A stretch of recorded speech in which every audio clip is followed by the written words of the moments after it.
Ready? Kamay sa mesa. Top 6 answers are on the board.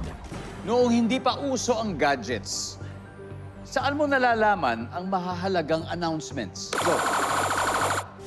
Alex. Newspapers. Newspapers. Ano ba? Pag may bagyo, may paparating na bagyo, may namatay, o may something, di ba? Dyaryo, newspaper.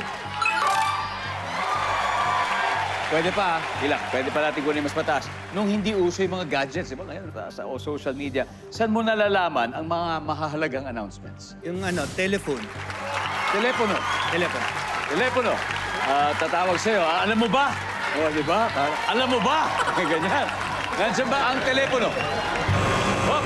Walang telepono. Alex, pass or play? Play. Play. Balik muna tayo, Ilak. Let's play this round. Tara.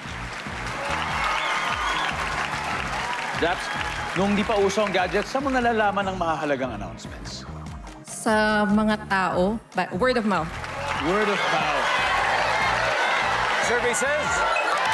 Carl, nung di pa uso yung gadget, saan mo nalalaman ang mahahalagang announcements? Sa radyo. Radyo. Nandyan ba ang radyo? Stop on.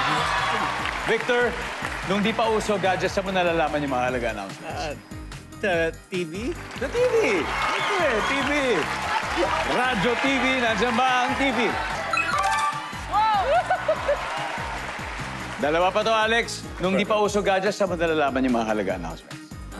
Sa barangay hall. Mga nakapaskil siguro. Barangay Hall. Nandyan ba ang Barangay Hall? Uy! Zaps, nung di pa uso gadgets, saan mo nalalaman ang mahalagang announcements? Sulat. Telegram. Yeah. Mas-sweep kaya nila ang round na ito. Nandiyan ba ang sulat?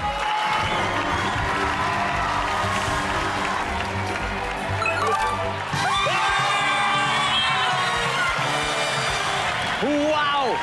Slay agad ang Medina family. 93 points ang meron sila. Di bale, di sila enough rounds para humabol, so don't worry.